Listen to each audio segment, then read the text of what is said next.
Hello everyone, this is Kid Hero, and today we're going to be playing some Outriders. Outriders is a third-person shooter that's being released via demo for PC, Xbox, PlayStation, and brags to have cross-platform play. It does have a very interesting storyline, and today I'm going to be giving you the review of this upcoming game, Outriders. One of the things that I really like about Outriders is it does promote aggressive gameplay. Every class in the game, whether you're going to be the Technomancer, the Pyromancer, the tank, each of them gains health when doing damage. The only thing that really differentiates between all of them is the distance of the class that you choose. So for the Technomancer, which is the farthest range, you can get health back when you shoot an enemy at any distance, versus the tank role, you must be point blank in order to get health back. Obviously, this makes it interesting and promotes certain types of fighting styles, but at the same time, it kind of hurts the player depending upon what they choose. Was or had been destroyed.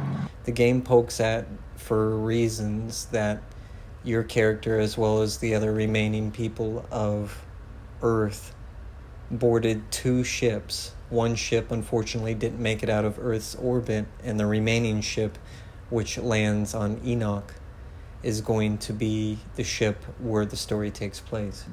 Now, there were certain kind of plot holes, if you want to call it, in the story that really, I tried to look past them, but it just, obviously, if they really wanted to plan things safe, they should have made a first contact, check everything out, maybe even stay the night overnight to make sure it's safe before sending even the first group of humanity.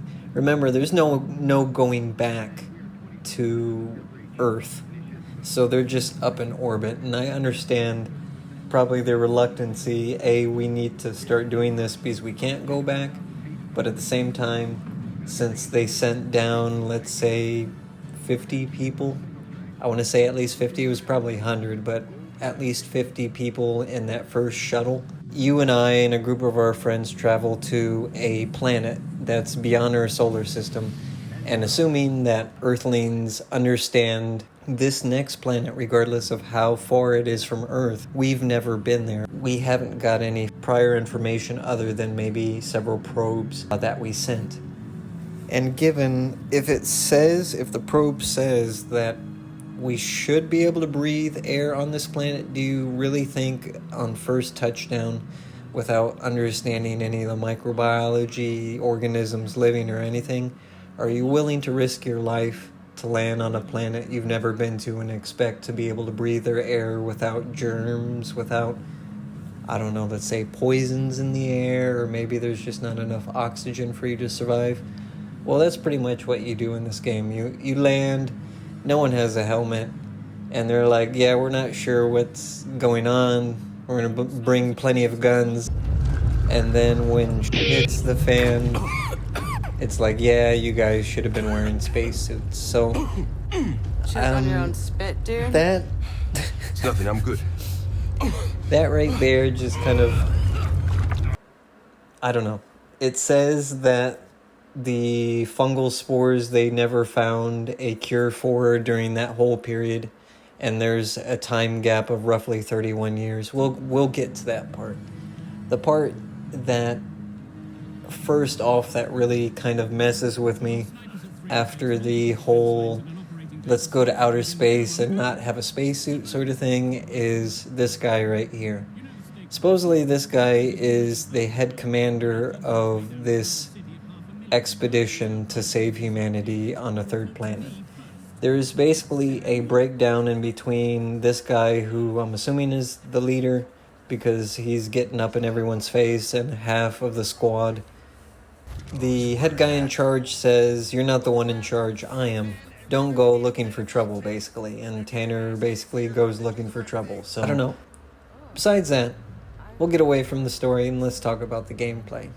The gameplay itself, I think, was pretty, for the most part, pretty legit. I didn't think it was as fast as Gears of War.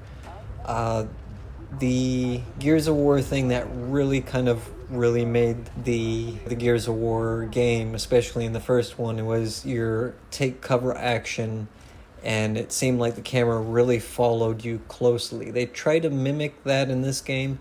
It doesn't quite totally work. I think they could have done several things different to make this a little bit better. It's not a bad choice, but execution, I think it could have been a little bit better, maybe 7 out of 10. As the story progresses along and these solar storms, they call it the alien storm, starts sucking up your comrades and basically either turns them to ash or teleports them to wherever else, obliterates them. It doesn't quite explain how this happened, and the game itself is a lot leaving the player a lot in mystery, but I still don't think it's a strong enough start to really build a foundation or build a following for the game. Yeah, the game I thought was pretty cool. Yeah, the idea of you having these special powers through, bizarre happenstance is cool, and that's one of the things that's kind of cool about Destiny. Everyone has their own unique class. Having the benefit of having a certain class in your party is more beneficial.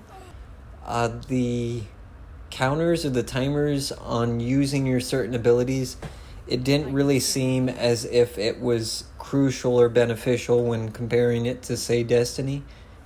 Say, for example, if you have a Titan's shield or Titan's barrier, a lightning grenade, using the Titan Smash. Those are more distinct powers than what I kind of experienced in the Outriders game. They do have a few that were interesting. A ground pound for the tank. The Technomancer can not only summon proximity grenades, but you can also throw down gun turrets, or you have like a mortar launcher. In general, the cooldown wasn't quite as long as some of the other cooldowns, but it didn't really come off too overly memorable. In general, the gameplay, as far as the missions, I did think the stylization as well as the world itself, it was actually very well created. I think it had character to it. It did show a little bit of mystery.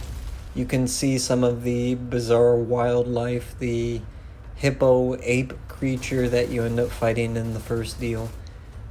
But other than that, I don't know, there wasn't really a whole lot. Overall, the game itself, I think it has potential. I'm not going to pre-order this game. I see several holes that kind of have me concerned, and especially after Anthem, especially after the 2077 game, I'm not willing to invest my money into this until I see things are solid. I think in general the game has potential. I do want to give it roughly 6.5 out of 10, and maybe one shiny turd. It does have the characteristics to be something cool. Whether or not it's actually going to be cool, I don't know. We're getting extremely close to launch. It's supposed to launch April 1st, especially one that's not overly polished. It makes me very concerned as far as putting in the money. It's going to cost you $59.99. And this is the Outriders Day 1 edition for PS5. You do earn 25 points. It's called membership reward points. I'm assuming that it's going to have some sort of cash grab or paywall thing that kind of goes along with it. That also does concern me as well. They had something similar in Anthem, and of course for Destiny, they're very notorious for having all these different cool things that you can buy using real world money. I think creating a solid game that players actually want to play would be the priority for the game itself. I don't want to bash the game just over some pretenses or just over, I guess, some concerns, but I think especially for the people who subscribe to my channel, I want to be honest with you guys. If you guys think different, or maybe I'm wrong, post a comment in the comment section. I'm kind of curious to see what some of the other thoughts that you might have regarding this game. Square Enix in general is a pretty solid video game company. They do have some legit good games, but in general, I think this game is something's just a little bit off. But maybe it's just all in my head. Let me know what you think in the comment section. Let me know if you actually tried the game and tell me what your thoughts are. I played through this twice, and it takes roughly 3 to 4 hours to play from level 1 to level 7 and to complete all the missions and watch all the cutscenes and everything. I appreciate you guys checking out the video. This is Kid Hero. I'll see you next time.